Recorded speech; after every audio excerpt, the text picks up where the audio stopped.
All right, so we got 2 packs of Fallen Empires. We're gonna take a look at. I love how crisp these old school packs are, and it's wild to me that you can actually technically like take a look through the white parts of these packs up at the top and see what's in the packs, and that tends to do some damage to the top of the packs. But when it comes to Fallen Empires, nobody is scanning these packs because there's nothing in this set that is like big time value, right? Ultimately, though, it is a set for me that has a lot of nostalgic flavor.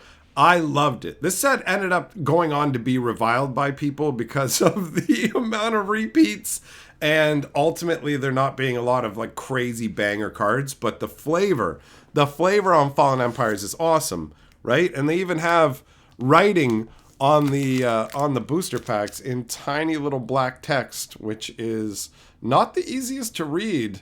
It used to be easy to read when I was young when they made this stuff, but man, what does it even say? In the southern oceans of Dominia Prime, that's the old name for Dominaria, is a continent of great kingdoms. Far from the war between Urza and Mishra, the lands of Sarpedia prospered. But as the climate changed, resources dwindled and empires crumbled. Hideous new species arose in the forests and seas, forcing the Sarpedians to fight for their very survival. Recruit these toughened warriors and vicious predators for your what does it say, for your duels? But beware lest you fare no better than the fallen empires. Bum bum bum. So these are like 8 card packs. And yeah, bro, the flavor on these was awesome. The cards by today's standards are pretty weak. Pretty weak, but I believe it's actually the uncommons at the front for these. So it's uncommons and commons only. The set doesn't really have rares, or it didn't. They might have recodified things to consider them rares, but when they originally made this set, it was just done as commons and uncommons. So we've got Sea Singer, 2 blue and 1 for a 0/1 merfolk. You bury it if you control no islands, and that's nowadays it would say sacrifice, but burying used to mean destroy, can't be regenerated, right? So you tap the Sea Singer, gain control of target creature if its controller has at least 1 island. You lose control of the creature if Sea Singer leaves play, if you lose control of Sea Singer, or if Sea Singer becomes untapped. You may choose not to untap Sea Singer as normal during your untap phase. So this is an ability that we see, you know, the whole while this guy remains tapped, do this effect. We see it now with a lot more clean language. Back then things were a lot more wordy, and I mean, we didn't have internet resources when this came out, so they kind of had to make sure everything was explained on the card. And you have the Sea Singer here in her little shell, and it's, I don't know, it's some wild artwork. I remember being blown away by this when I first saw it, because I was like, yo, man, this is awesome. Like, legit, I can just steal any one of their guys. All I have to do is phantasmal terrain one of their lands. Ultimately, it's okay, right? But I remember really being impressed by it and going, this is amazing, can't wait to try it out.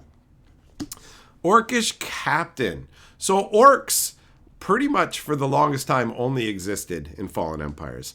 It is the uncommons at the front. 1 red for a 1/1, pay 1 mana, choose target orc, flip a coin. Opponent calls heads or tails while coin is in the air. If the flip is in your favor, that orc gets +2 power until end of turn. But if you lose the coin toss, it gets -0, -2 until end of turn, which is enough to basically kill off any orc, right? Like, there's no orcs with more than 2 toughness that I recall. So this is a really bad deal. You can either make your guy stronger or just have him die. But if you want to be able to flip a bunch of coins for a coin flip deck, maybe, look at the artwork too. It looks like this weird, gross mole man freak show, and he's all flabby and strange. But yeah, the orcs were pretty cowardly. There's a chance to win every battle. Not a good chance. This guy takes some serious risks based on his ability. Then we got Thorn Thallid. So for the commons, they actually did 4 different variants of a number of them. So it's the exact same card, but there's 4 different pieces of artwork. That was something that actually made the set less popular. But I always thought that the Thalids were crazy cool, crazy flavorful. I played Thalid decks. I was right into this. So 2 green and 1 for a 2/2. During your upkeep, put a spore counter on the Thorn Thalid, and that's something that's common across all of the Thalids. You put spore counters on them each turn, and then you can redeem those spore counters for things. So in this case, it's remove 3 spore counters from the Thorn Thalid to have it deal 1 damage to any target. And that's an ability that doesn't feel that green by today's standards, right? Like, just being able to do like burn directly however you want, but it's pretty sweet overall because the game rolled a little bit slower back then. So you could actually get some advantage out of this, and you do it at instant speed. So after 3 turns, you're already able to ping for 1, but you can just let the counters build up on this and then fire a whole bunch off in 1 turn. And there was an enchantment that would let you actually put more counters on him. So the flavor text says, the danger in cultivating massive plants caught the elves by surprise. Apparently Thalids were actually made out of thrall flesh, which is pretty crazy. Hymn to Turok. Yeah, this is one of the good cards from the set. This is really strong. 2 black sorcery. Target player discards 2 cards at random from their hand. Like, the card discard that you get now is 1 black and 2 to make somebody, or sometimes 1 black and 3 to make somebody discard 2 cards, and not random. So Hymn to Turok was one of the actual genuinely useful cards, and this existed at the same time as people played Dark Rituals. So it wasn't uncommon to do a second turn Dark Ritual into 2 Hymn to Turoks, or a Hymn to Turok and some other brutal card like you could slap down a Black Knight, or you could sinkhole their land. It was some grossness, bro. Total grossness. Flavor text says, Turok's power was such that his followers deified him after his death. And we actually got a printing of him in one of the special, I think, modern sets. Elvish Scout. Look at how beefy this guy looks, man. He looks intense. 1 green, 1/1. I always felt like this guy looks like bigger than 1/1. So 1 green and tap, untap a target attacking creature you control. That creature neither deals nor receives damage during combat this turn. So he kind of scouts out the terrain to see if it's safe, which makes sense, but at the same time, this ability never really mattered. We never really used it. It just was kind of irrelevant. So I never saw this guy really get used to any great effect. And I tried because I played a lot of green and big green towers. The flavor text says, even one whose ears were closely tuned to the sounds of Havenwood could miss hearing a scout move past. That's just how good he is. Then we've got Feral Zealot. This thing is insane to me, right? This is Richard Kane Ferguson, who is my favorite Magic artist. And the stuff that he does is absolutely wild. This artwork is like, it's like, yo, is he undead? Like, what's the deal? 2 white and 1 for a 2/2. If he attacks and isn't blocked, you can choose to have it deal 3 damage to target creature. If you do so, it deals no damage to an opponent this turn. This is obviously something you want to make unblockable because it's very rare your opponent's actually going to let you swing through with it, and then you can just go, oh yeah, actually I'll do 3 to one of your guys, and then I don't trade in combat and lose him, and I get to get rid of one of your guys. So ultimately this ability very rarely went off unless you had something like a Seeker so that they could only block with white and artifact creatures, right? Something along those lines to make them more difficult to block, and invisibility. Wow, man, I love old school Magic. Feral and his followers became a formidable band of vigilantes, battling Icatians and followers of Turok, getting into it with everybody. He's got a strong mystic vibe to him. Vidalian Mage, yeah, Underwater Beefcake. I loved this guy when he came out. 1 blue and 2, although there's another artwork for this card that has a chick holding a sphere of glass, and it's way cooler. But anyways, 1 blue and 2 for a 1/1. Pay 1 blue, tap him, counter a target spell if caster of spell doesn't pay an additional 1. And you play it at interrupt speed because that's how counter spells worked back in the day. Come back, cowards! Everybody knows merfolk can't wield magic, and that's the last words of Padishar Durf, Goblin Flotilla Commander. That's fun. That's fun. It's crazy. It's like, does he summon up a little sprite that disrupts your magic? Like, how does that work? It's absolutely wild. But I loved that. Gonna make you pay 1, bro. And Combat Medic. I actually played with this card too. 1 white and 2, 0/2. Pay 1 white and 1, prevent 1 damage to any player or creature. Like, how awful is this by today's standards? You look at this and it's just like, yo, this sucks. But I legit played it. The little prevention of damage here and there.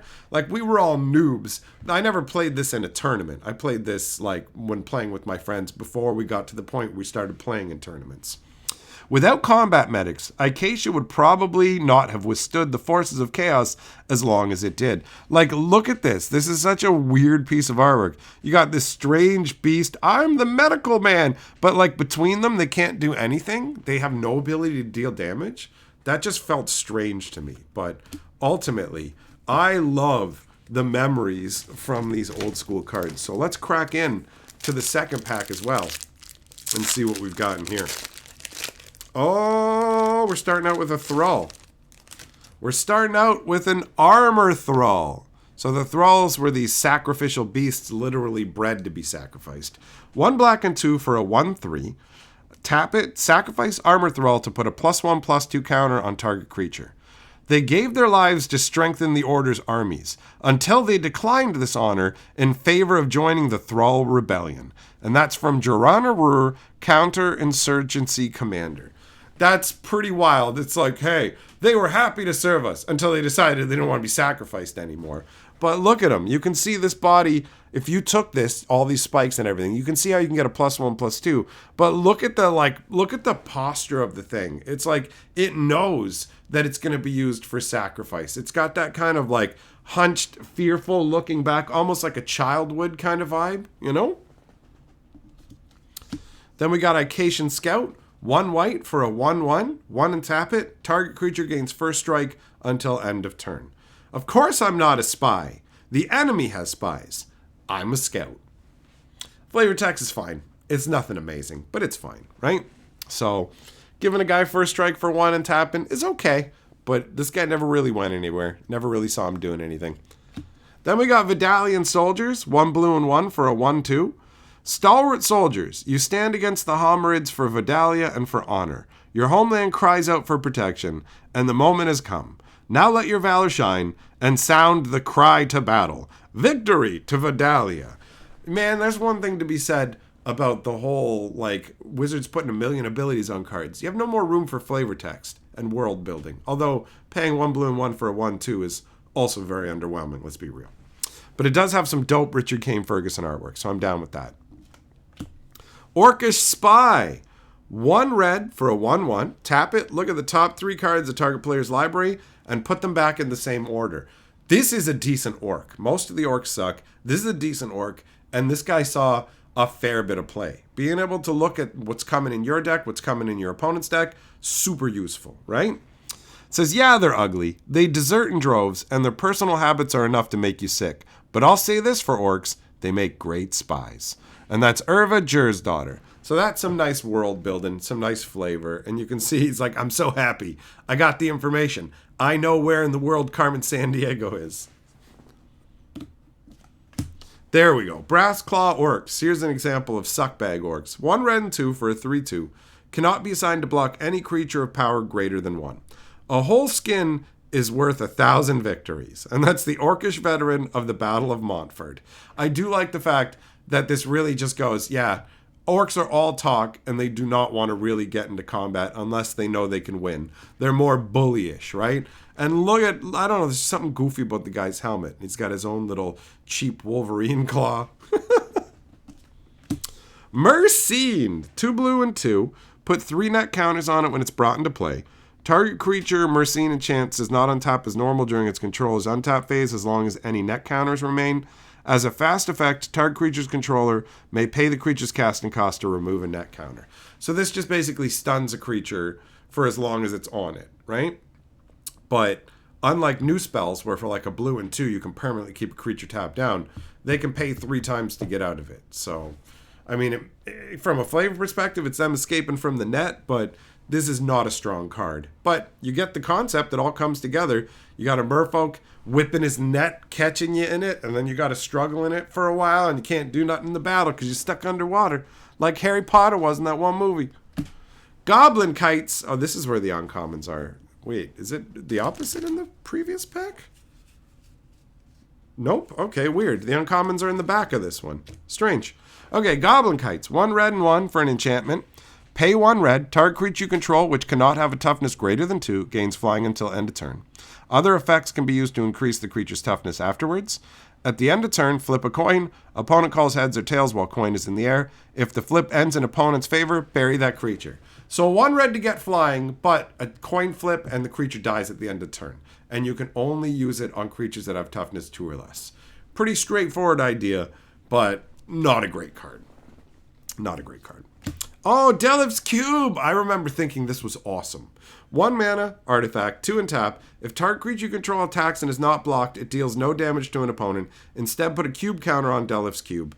2 mana, remove a cube counter to regenerate a target creature. I thought this was awesome. I'd be like, wow, I can have my guys deal no damage and I can build up regeneration counters to like save my guys. But it's almost always better to just hit your opponent. And building up counters on this isn't that great. But I just thought it was so amazing. Like, the artwork is insane. What's going on? Like, you're drawing energy into this and the cube is forming itself from that energy. And then it disperses some of its magical energy out to regenerate your guys. Like, this is such a wild concept. So I thought this was so cool. What an awesome magical artifact. But, I mean, obviously, it's not very good. But that doesn't change my nostalgic memories. And the artwork is awesome. So that has been 2 packs of Fallen Empires.